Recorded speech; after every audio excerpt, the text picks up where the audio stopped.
नमस्कार दोस्तों, आज हमारी रेशियो की दूसरी क्लास है। जिसने पहले रेशियो की बेसिक क्लास नहीं देखी वो पीछे प्लेलिस्ट में जाके रेशियो की फर्स्ट क्लास देखना, फिर सेकंड क्लास देखना। रेशियो में आज हम जो टाइप कवर करने वाले हैं वो टाइप है हमारी टाइप 2, जिसमें क्वेश्चन आते हैं इनकम एक्सपेंडिचर को लेकर। तो पहले इनकम और एक्सपेंडिचर का कंसेप्ट समझ लेते हैं क्या होता है। इनकम और एक्सपेंडिचर, एक एग्जांपल देता हूं। जैसे यदि मैं कहता हूं कि ये है किसी व्यक्ति की आय, मैं कह रहा हूं मेरी दिन की आय, अगर मैं 100 रुपए कमा रहा हूं दिन के, कितने कमा रहा हूं 100 रुपए, और इसमें से मैंने 20 रुपए खर्चा कर दिया। कितने रुपए खर्च कर दिए? 20 रुपए। तो मेरे पास बचे कितने? 80। तो ये 80 क्या आ गई? मेरी सेविंग आ गई।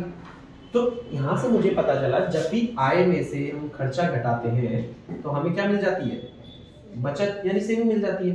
इनकम माइनस एक्सपेंडिचर क्या होता है? सेविंग होता है। कभी कभी क्वेश्चन क्या कर देता है, हमें इसका जस्ट उल्टी चीज दे देता है। वो जैसे बोल देगा कि अगर एक आदमी दिन के 100 रुपए कमा रहा है और 80 बचा रहा है तो खर्चा बता दो। तो खर्चा कितना हो जाएगा? 20 रुपए।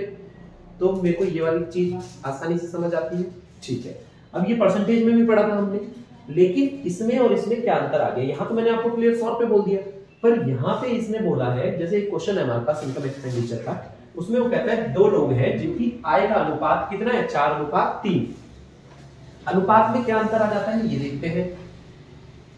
उसने बोला मुझसे कि ए और बी दो लोग हैं, इनकी इनकम का रेशियो है 4:3। इसका मतलब होता है, रेशियो में मैंने बताया था कि 4, अगर कोई 4:3 लिखा है तो इसका मतलब क्या है? 4x 3x। अगर ये 4x कमा रहा है तो ये कितने कमा रहा है? 3x। उसके बाद उसने कहा है और उनके खर्चे का अनुपात कितना है? 3:2। तो यहाँ पे मैंने एक्सपेंडिचर, इनका खर्चा लिख दिया, कितना है? 3:2। उसके बाद वो कहता है ए और बी दोनों आदमी कितने कितने रुपए बचा रहे हैं? 600 रुपए।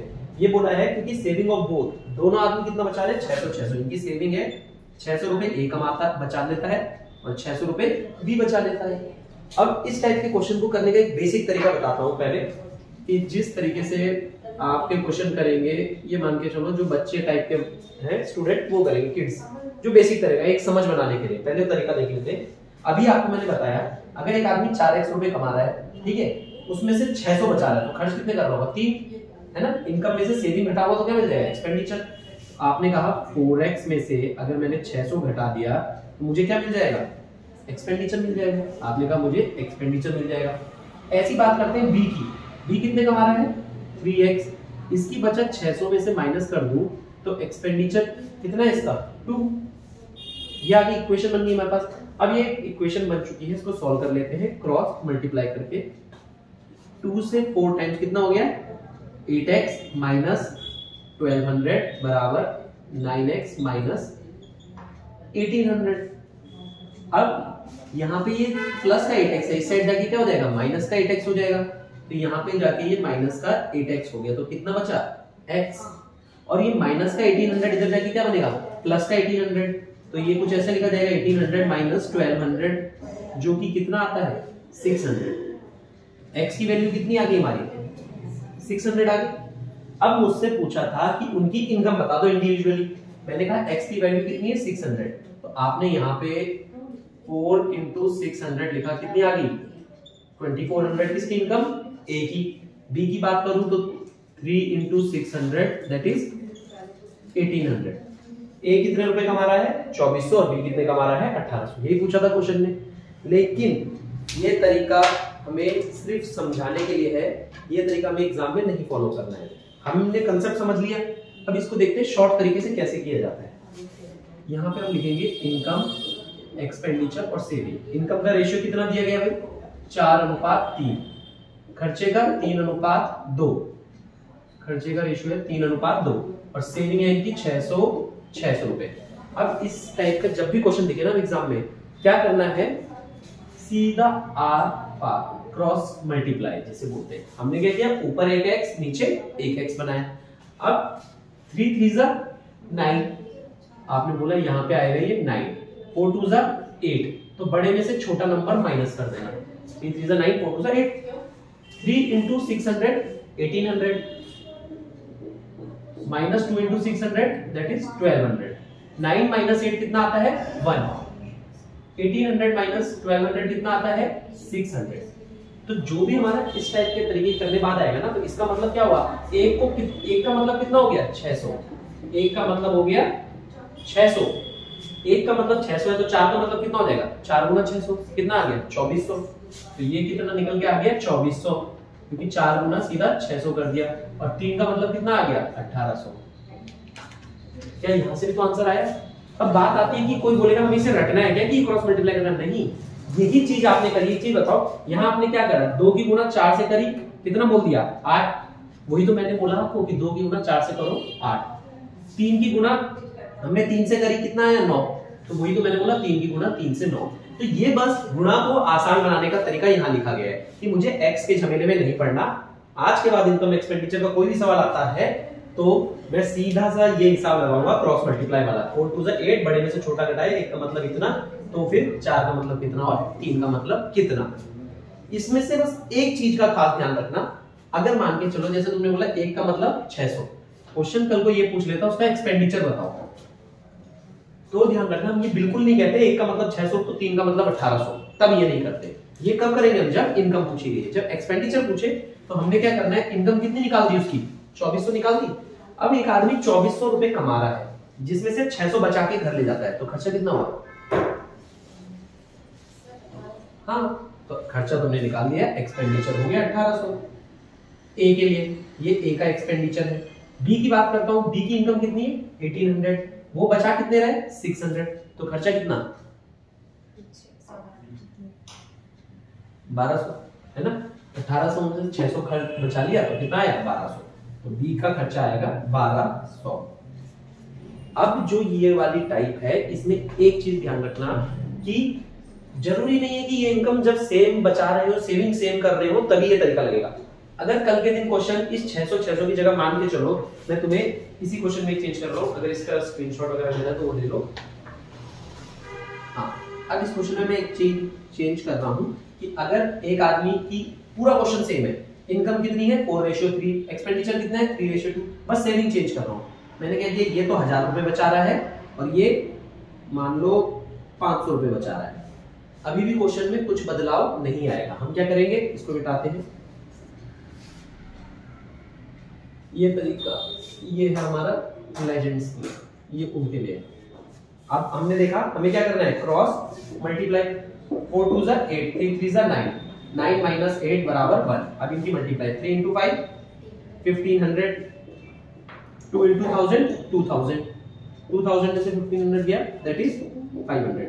एक का मतलब कितना आ गया 500, तो फिर 4 का मतलब कितना हो गया 2000, तो इसका आंसर आ जाता, इस केस में इसका आंसर आ जाता है यहाँ पे 2000 into 500, ऐसे ही into 500 इस तरफ हो जाएगा, तो इसकी इनकम कितनी आ गई 1500 into 500 दैट इज 1500।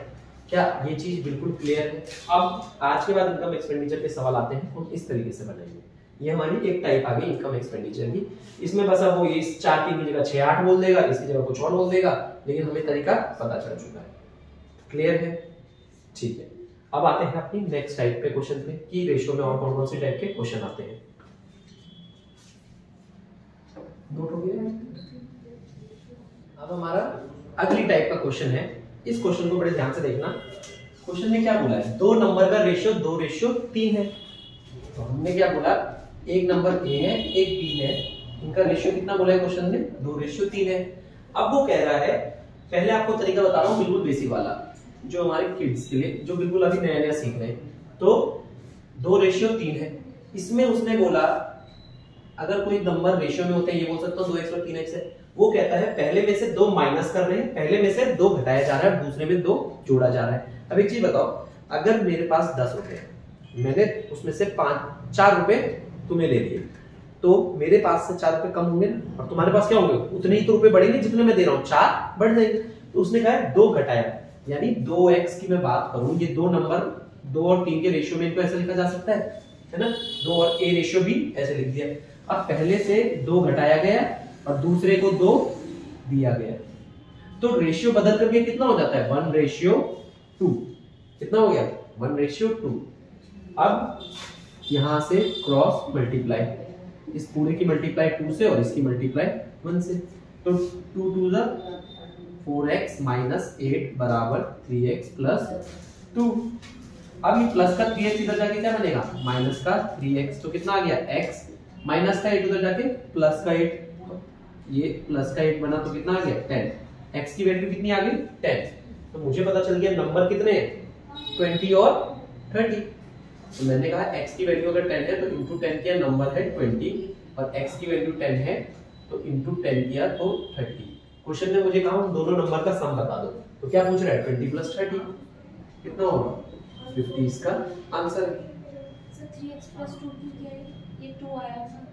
देखो ये 3x प्लस 2 क्यों किया, उसने कहा पहले नंबर में से 2 घटा दिया और वो दूसरे को दे दिया, तो दूसरे का रेशियो 3x था, इसको 2 मिल गया ना इसलिए प्लस 2।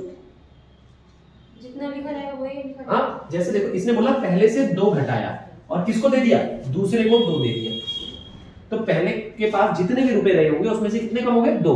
इसके पास पहले 3x थे और इसको 2 दिया गया तो 2 बढ़ जाएंगे ना, ये बात बोली गई है। अब ये वाला जो हमारा मेथड है कब तक थोड़ा ठीक लगता है जब तक ये छोटी छोटी वैल्यू बोली हो, रेशियो 2 1 1 2। अगर रेशियो 17 18 15 20 और 40 40 घटाया तो ये क्वेश्चन इस मेथड से होगा तो तब भी, लेकिन कैलकुलेटिव बन जाता है। तो अब हमारा दूसरा तरीका कौन सा है, इस तरीके से हमें पेपर सॉल्व करना है लेजेंड्स वाला। इसमें क्या कहता है, इसमें देखो इसमें थोड़ी समझ की जरूरत है। 2 चीजें होती है, या तो आप ज्यादा पेन चला लो या दिमाग चला लो, आपके ऊपर है वो चीज। तो ये वाले तरीके को करना ज्यादा बेहतर है। 2 नंबर का रेशियो कितना है 2 रेशियो 3 है। अब 2 रेशियो 3 है, उसके बाद रेशियो बदल करके कितना हो रहा है 1 रेशियो 2, ये रेशियो हो जाता है। अब मैंने एक चीज बोली ठीक है ये रेशियो हो जाता है। अब यहाँ पे आप एक चीज देखो, यहां से मैंने क्या किया है माइनस का 2 और किसको दे दिया प्लस का 2 इसे दे दिया, ये चीज करी है मैंने। तो अब मैं यहाँ पे देखूं ये माइनस का 2 हुआ है और यहाँ प्लस का 2 हुआ है, ऐसे ही कुछ हुआ है ठीक है। ये सेम कंसेप्ट बन गया हमारा किसका इनकम एक्सपेंडिचर वाला। मान के चलो 2 में से 1 खर्च कर लिया तो इतना बचा है, 2 में से इतना बचा लिया तो इतना खर्च कर लिया, ये वाला कंसेप्ट है। इसमें तो हम कुछ इस तरीके से सॉल्व करते हैं क्वेश्चन। तो मैंने कहा 2 दूनी 4 माइनस 3 एकम 3। अब यहां बड़े ध्यान से मल्टीप्लाई करना, 2 इंटू माइनस का 2 क्या हो जाएगा माइनस का 4, 1 इंटू प्लस का 2 क्या हो जाएगा प्लस का 2। लेकिन क्योंकि ये माइनस करते हैं हम, याद है यहाँ पे भी तो ये माइनस कर रहे हैं ना पहले से दूसरी, तो ये माइनस का 2 बन जाएगा। 4 में से 3 गया 1 और ये कितना आ गया 6। अब 1 का मतलब 6 है, मुझे बोला है 2 नंबर बताओ, तो ये कितना हो गया 12 और 18। तो इसमें तो आंसर चेंज आ रहा है कुछ, 1 सेकंड रुकना, मैंने कुछ शायद हल्की सी एरर कर दी है कुछ लिखने में। 12 और 18, हाँ हमारा ये वाला आंसर सही, तो इसमें कहाँ गलती आई, ये आया भाई 12 और 18। तो ये पहले इसको पूरा देख लेते हैं जब कर रहे हैं। 1 का मतलब कितना है 6, तो 2 का मतलब कितना हो गया 12, पहला नंबर कितना हो गया 12, 1 का मतलब 6, 3 का मतलब 18, 12 और 18 कितना हो गया 30, आंसर कितना आ गया 30। इसमें कहाँ गलती है ये एक बार चेक कर लेते हैं। 2x माइनस 2 3x प्लस 2 बराबर 1 रेशियो 2 4, अरे यहाँ गलती है। 2 इंटू 2 4x, 2 इंटू 2 माइनस का 4, ये प्लस माइनस का 8 लिखा हुआ है, ये कितना आएगा माइनस का 4। अब थोड़ा सा इक्वेशन चेंज हो जाएगी, ये माइनस का 4 उधर जाके प्लस का 4 बनेगा, प्लस का 4 बनेगा तो x की वैल्यू कितनी आ जाएगी 2 और 4 6, x की वैल्यू आ गई 6। अगर x की वैल्यू 6 है तो फिर 2 इंटू 6 12, 2 इंटू 6 12, ये इंटू 6 और 3 इंटू 6 हो जाएगा हमारा 18। क्लियर है ये दोनों टाइप के तरीके। इस x वाले में देखो थोड़ी एरर होने के चांसेस होते हैं, क्या पता कैलकुलेशन कुछ मिस्टेक हो जाए, पर ये बहुत ही क्लियर मेथड है। इसमें हमें एक बार फिर से बता देता हूं, उसने कहा 2 नंबर का रेशियो ये है, बाद में बदल के ये हो जाता है, और ये क्यों हो रहा है क्योंकि यहां से 2 घट रहा है और यहां 2 पहुंच रहा है, तो बस उसके बाद क्रॉस मल्टीप्लाई लगाया और ये आपने किया इसको इससे मल्टीप्लाई किया 1 इंटू 2 फिर माइनस का 2 क्योंकि माइनस होता है 2 इंटू माइनस 2 माइनस का 4, तो कितना आ गया 6। अब जैसे कोई देगा तो माइनस का 6 आया है ना, माइनस का 4 माइनस का 2 माइनस, लेकिन इस वाले मेथड में साइन इग्नोर करके चलते हैं, ठीक है। हम ये मान के चलते हैं हमने बाहर ये मॉड्यूल लगा रखा है, इससे के बाहर कोई भी वैल्यू आती है पॉजिटिव निकलती है। क्लियर है ये वाली टाइप। तो यही क्वेश्चन कैसे और बन के आता है ये और बता देता हूँ। वो कहता है ए और बी के पास कुछ पैसे हैं जिनका अनुपात इतना है, ए ने अपने पास से 20 रुपए बी को दे दिए तो अनुपात बदल के ये हो गए। तो देखो बात तो यही है ना, ये क्वेश्चन लैंग्वेज बदल बदल के देगा। कभी बोलेगा ए और बी के पास टॉफी का अनुपात है 2:3, ए ने अपने पास से 4 टॉफी बी को दे दी, तो जाहिर सी बात है अगर ए ने 4 टॉफी बी को दी तो ए के पास से 4 कम हो गई और बी के पास 4 बढ़ गई। तो ये टाइप क्वेश्चन की क्लियर है रेशियो में, ठीक है। अब इसके बाद एक और आती है टाइप 4 या 5 होगी हमारी, उसको देखते हैं। इसको मिटा लेता हूं मैं, एक बार देख लो। अब ये वाली टाइप देखते हैं हम।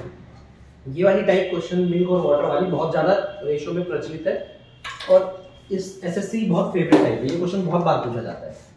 क्या है इस क्वेश्चन का कंसेप्ट समझते हैं। दो तरीके से क्वेश्चन बताऊंगा। एक इसका सिंपल फॉर्मूला में वैल्यू पुट करो आंसर आ जाएगा, पर फॉर्मूला भूल जाते हैं तो समझ के करेंगे, ठीक है।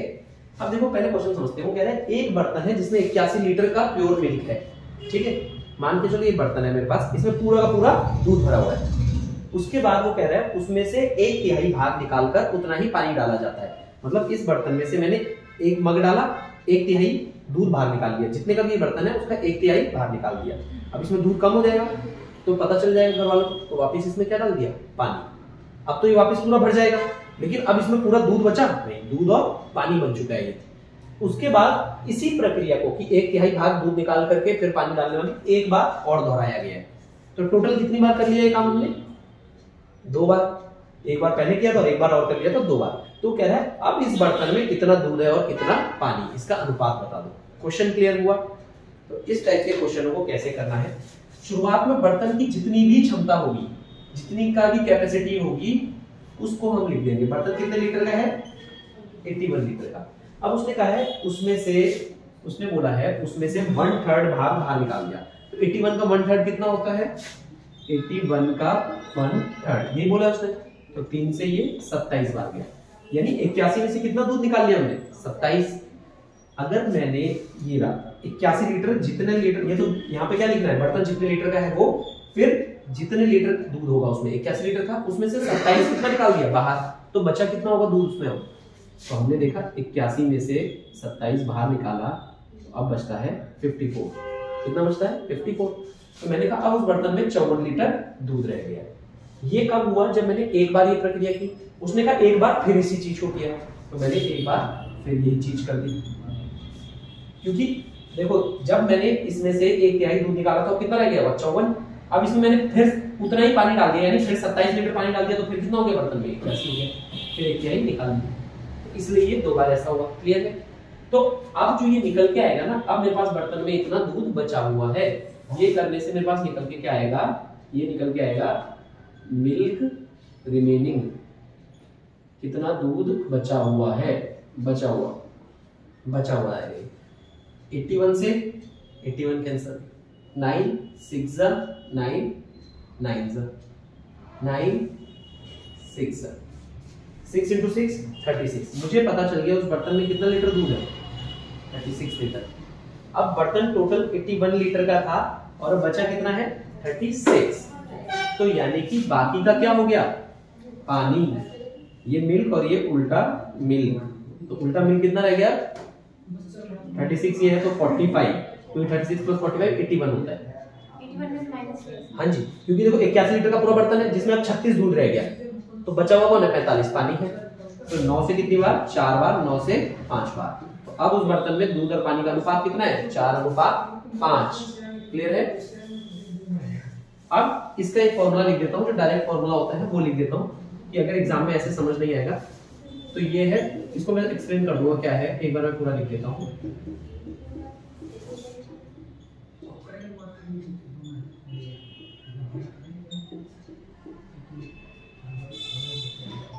ये है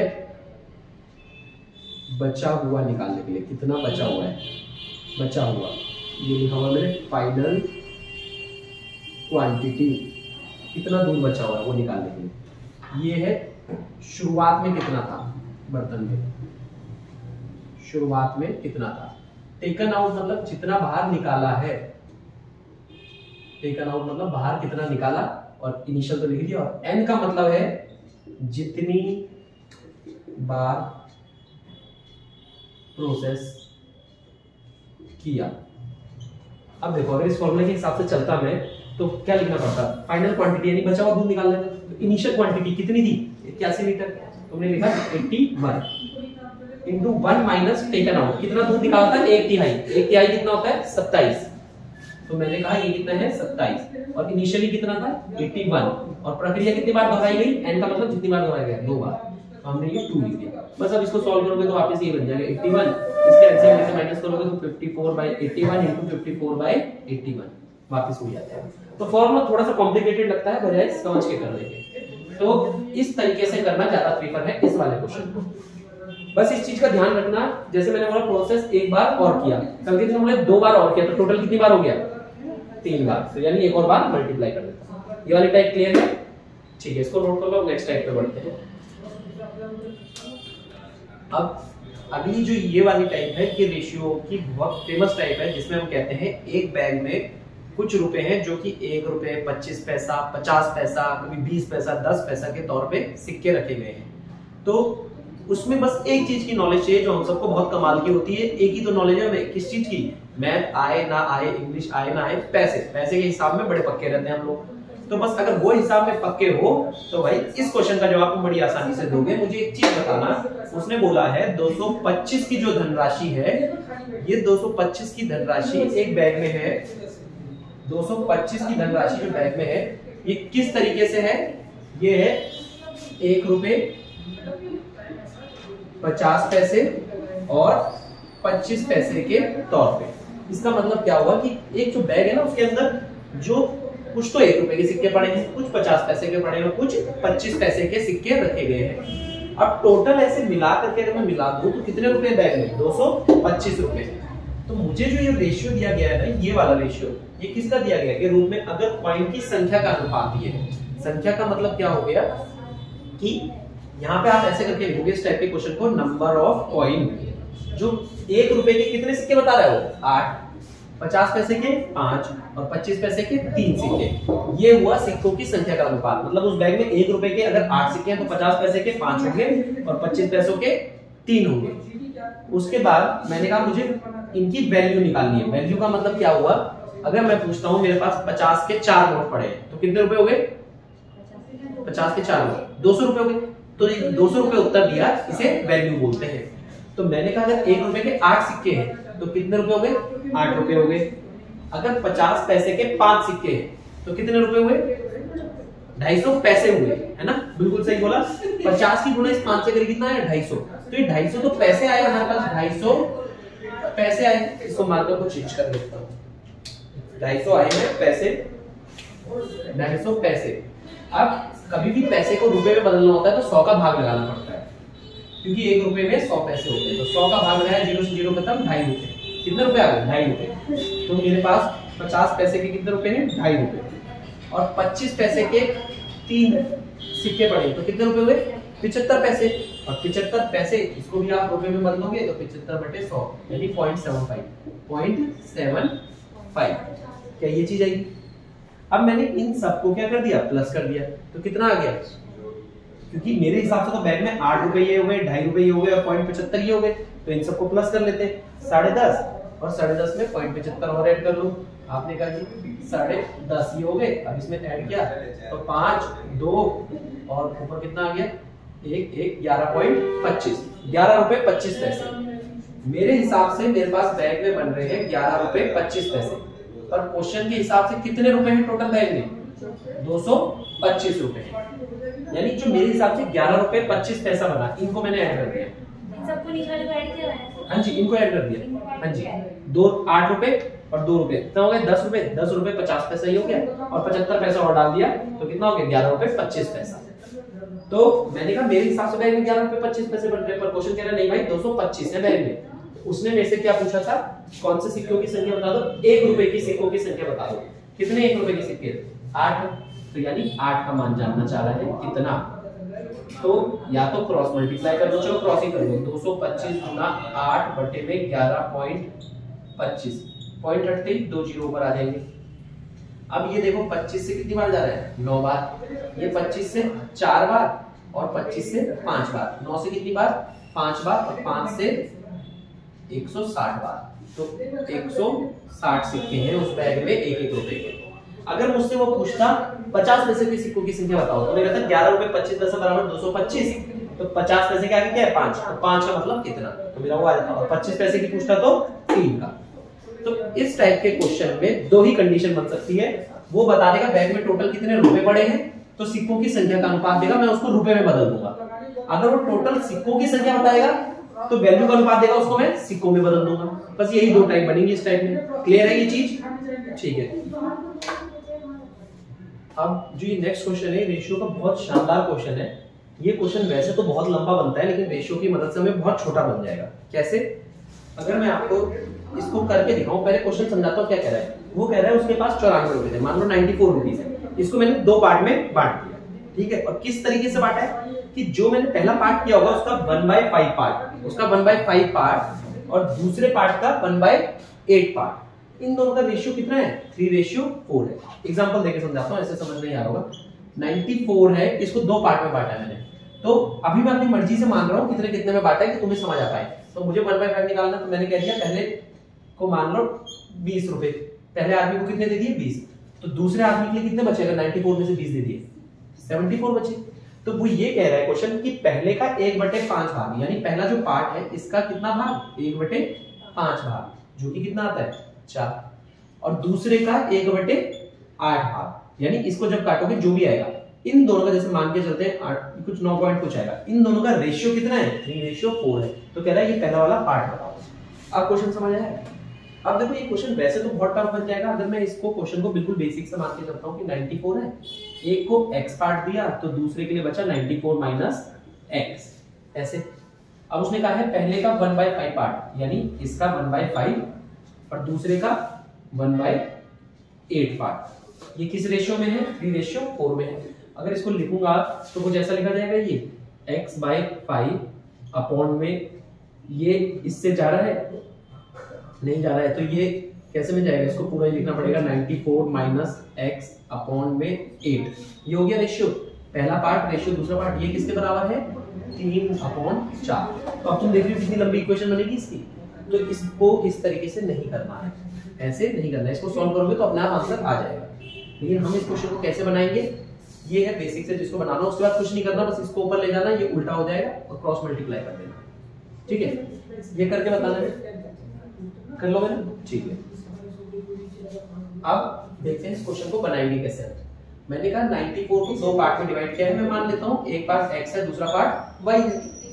अब उसने कहा पहले पार्ट का 1/5 पार्ट, यानी x का 1/5 पार्ट, और दूसरा बोला है y का 1/8 पार्ट। इनका रेशियो कितना है? 3:4 है। ये चीज बोलिए। अब मेरे को पता है कि इसको अगर मैं लिखूंगा तो यहाँ पे x इस वाले पार्ट का मतलब कितना है? 3। तो क्या यहाँ से मैं बोल सकता हूँ x बराबर 3, ये 5 ऊपर चला जाएगा, ये x/5 है इंटू 1, 5 ऊपर जाएगा तो x की वैल्यू कितनी आ गई? 15 आ गई। ऐसी y 1/8 बराबर 4 है, तो y की वैल्यू कितनी आ गई? 32। y की वैल्यू कितनी आ गई? 32। ये 8 यहाँ जाके मल्टीप्लाई हो जाएगा, ऐसे नहीं, ये y इंटू 1/8 बराबर 4, तो 8 यहाँ मल्टीप्लाई होगा, y कितना आ गया? 32। अब तुम्हारे हिसाब से दो नंबर क्या क्या आ गए पार्ट? 15 और 32। तो टोटल अगर मैं इनका कर दूं कितना आ रहा है? 47। तुम्हारे हिसाब से नंबर तो कितना बन रहा है? 47 बन रहा है, पर एक्चुअल में नंबर रुपए हैं कितने? 94। तो क्या मैं कह सकता हूँ 47 का ही मतलब 94 है। तो उसने कहा पहला पार्ट बता दो, यानी 15 का मतलब जानना चाह रहा है। 15 का मतलब कितना? Cross multiply. अभी वैसे देखने में जाओगे तो 47 का दुगना दिख रहा है 94, 15 का दुगना 30, 30 ही आंसर है। अगर बोल देता सेकंड पार्ट बताओ तो 15 की जगह 32 रख देता। क्लियर है? ठीक है। तो आज की क्लास में हमने 3-4 टाइप के क्वेश्चन देख लिए रेशियो के, जिसमें आपका सिक्के वाला कंसेप्ट आ गया, दूध पानी बचा हुआ, दूध निकाला पानी निकाला, ये आ गया, आय बचत खर्चा आ गया, और इसके साथ ही एक और कंसेप्ट कराया मैंने। तो इन कंसेप्टों को देखने से पहले रेशियो की समझ बनाने के लिए पार्ट 1 देखो, और कल क्लास में हम और अच्छे क्वेश्चंस के साथ मिलते हैं। तब तक के लिए जी तोड़ मेहनत करते रहो और एसएससी जीडी में इस बार सिलेक्शन लेना है।